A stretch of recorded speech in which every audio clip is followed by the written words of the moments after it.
Hey guys, KayAnne Myer here. I hope you guys are having an awesome day. So today what I wanted to walk you guys through is I have been doing a lot of videos on manifestation and kind of like doing book reviews and creating the life of your dreams. And so I thought it'd be really cool if I kind of broke down for you over the past year the steps that my family and I have taken.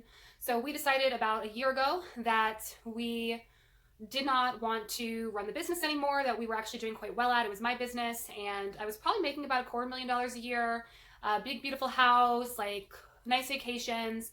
Everything was going really well, but I decided that I was so stressed and I was totally burned out. It was affecting my body, affecting my health. I was not living this kind of like abundant and joyous and vibrant life full of vitality that I had always wanted and what I imagined it would be like.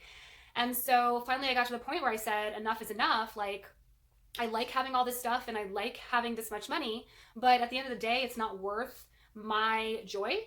And so I knew some things had to change. And when it came to our finances, unfortunately, we were in a position where we were spending basically as much money as we were earning, and it was a pretty bad financial situation. We made some pretty bad choices. And so my intention in this video is to kind of show you the process that we went through. It's not for everyone. I am not a financial advisor. I'm going to show you what we did, what worked for us. It might not work for you because you might have different values or ideas about things. And if you don't agree with what I did, then that's fine. You can implement some strategies that you think will work for you. If not, that's okay too. So I'm going to dive right in. So what I want to first share with you is kind of what the financial situation looked like in 2019. So that's kind of when this all started in motion. And so my husband and I decided that ultimately what we want is we want to be independently wealthy and travel the world with our family. And so that can mean different things to different people. For us, independently wealthy just meant that our sources of passive or mostly passive income will cover our expenses of our utilities and our mortgage and our living expenses. So our mostly passive income, so that we could then free up our time. We just did not want to trade our full time for money, and we wanted to make sure that we live our lives, we're happy, and all those things are super important to us. So that's what we decided. And so so basically February of 2019, I just kind of want to show you the financial picture of where we were. We spent $13,947 that month. March of 2019, we spent $13,824.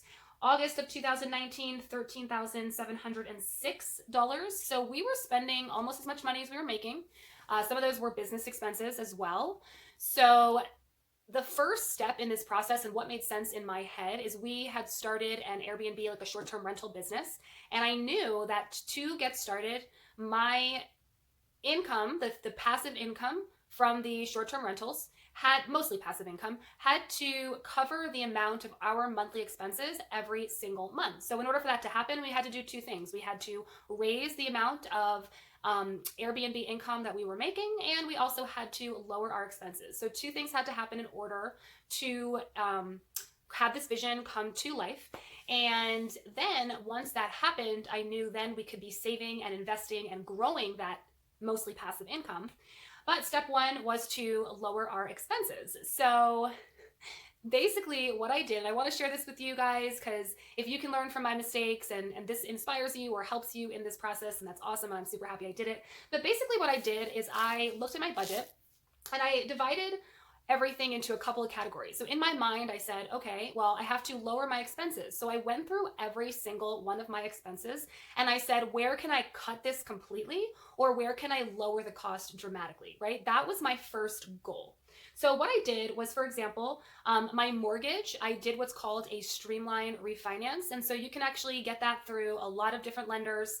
I was getting mail constantly with all these different mortgage companies trying to get that business and advertise to me. So I called a couple until I found one, and that lowered my mortgage payment by about $200 a month. So I did a streamline refinance. So that was the first thing I did. The next thing I did is I went through all my bills, like my cell phone, my internet, my utilities, my life insurance, all my insurance policies, and I said, okay, where can I cut costs here? So for example, my cell phone, I was with Verizon, and they were charging me close to like $200 a month. And I was like, oh my gosh, I have to do better. I know I can do better than this. So what I did is I did a quick search on Google and I looked for other cell phone providers that were using the Verizon towers. And I just found one called Pix Wireless. and they use the Verizon towers, and that took my bill, no joke, 2 phones at, I think it was $180 a month. And then I went down to both of my husband and my cell phone, and we were paying $60 a month, so like $35 per line.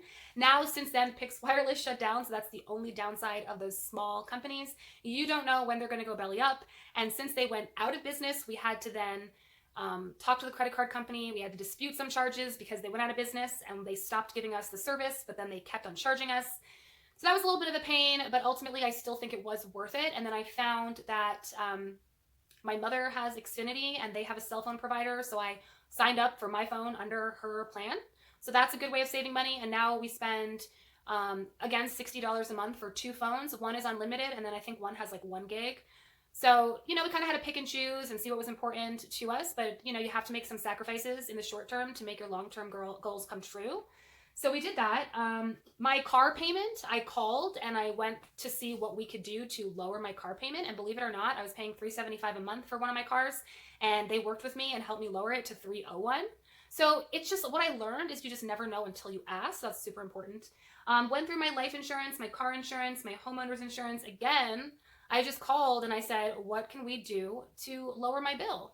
And what I found was, even if I just get my bill lowered $25 or $30 or even $50 a month, added together, it actually makes a big impact in my expenses.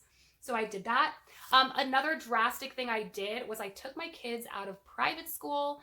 So that was a really big decision. And I just decided the benefit of private school, especially for my kids, they have learning differences, or at least one of them does. And I assumed the public schools years ago were not doing as much to accommodate kids with learning differences, but I heard that they had changed a lot, and so I gave it a shot, and that ended up being a huge benefit for my family. So that saved us also about $1,000 a month, so I put both of my kids in public school. Little things like, those little subscription services, and you sign up on Google Play for like random things and you forget to cancel it. Like, I just systematically went through that. I canceled everything, even canceled my Netflix.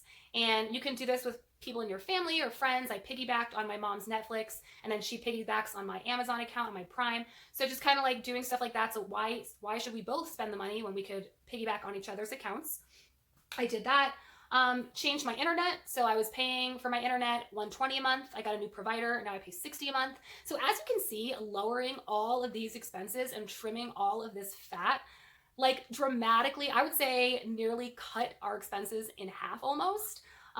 The last thing I did was my business. I restructured because I was spending money on some business expenses that I really no longer needed, because I was scaling down, and I knew eventually in the next year or so I was probably going to be shutting my business down, because I'm working on new ventures like writing a book and this YouTube channel, and kind of focusing more on coaching and doing things I really love and enjoy, and that help me grow and contribute at the same time.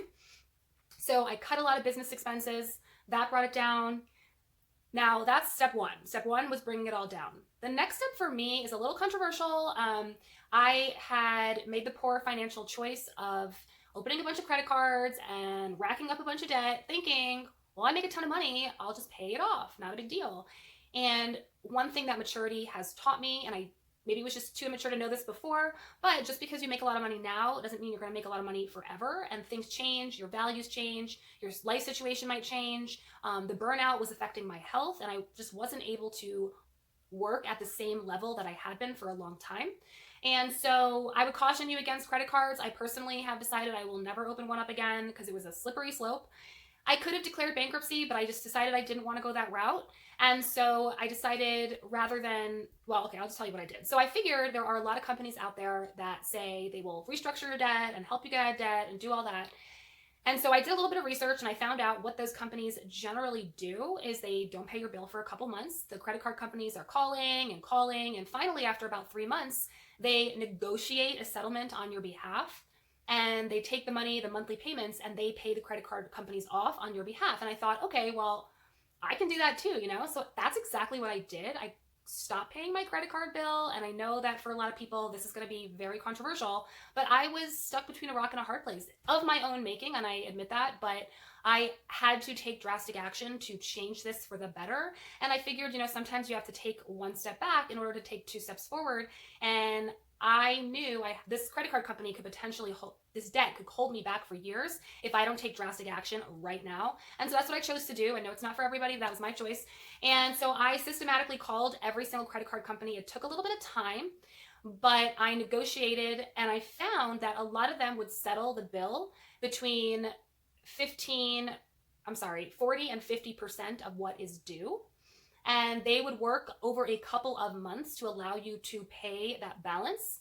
So I started with my biggest card, which I think was about $18,000 of debt. And I settled that and then made a couple of payments and paid that off. And I worked my way all the way down and I completely paid off every single credit card. Now, the only thing I will caution you against is just know that that cancellation of debt, they will add that as your income. So it will count towards income on your taxes at the end of the year. So just keep an eye on that. And again, I'm not a financial advisor. I'm not a tax advisor. This is my personal experience. I'm just sharing it with you as what worked for me. And finally, the last thing I did is I owned a little bit of land and I chose to sell that land. So that mortgage payment was then taken off of my expense list. Now I needed cash to invest in this new business we were building. And so that's exactly what I did. I used some of the money from the proceeds. And also be careful when you sell, if you do have land or you have something and you're selling it. I waited 2020, the market was a seller's market. And so I decided that that was the right time. If I was going to sell my land, that was the right time to do it. And so that's what I did. I used a chunk of it to pay off one of my cars completely. That lowered my bill, my monthly expenses. I used about $25,000 to immediately invest in building a new short-term rental for my business. And at the end of it, that was a lot of upfront work and a lot of risk and a lot of sleepless nights.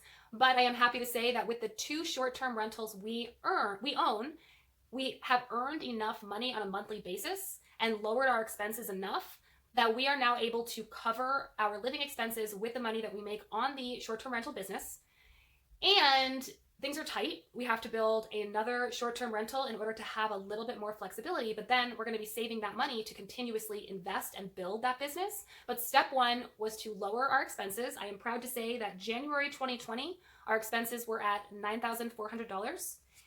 Today, our expenses come to $5,000 per month. The other thing that we did is we took our stimulus check, we renovated a room in our house to allow, put on Airbnb for a short-term rental. So I'm not saying any of this is easy. It is a choice that we have made that has come with certain sacrifices. I no longer have my cleaning lady coming every week. I no longer am getting my hair done, my nails done consistently. I used to get those eyelash extensions. I used to have a lot of luxuries. I decided, I will have them again, but I want to restructure my life to allow for me to do more things that I love, spend time with the people I love, take care of my health, take care of my body, my mind, my spirit.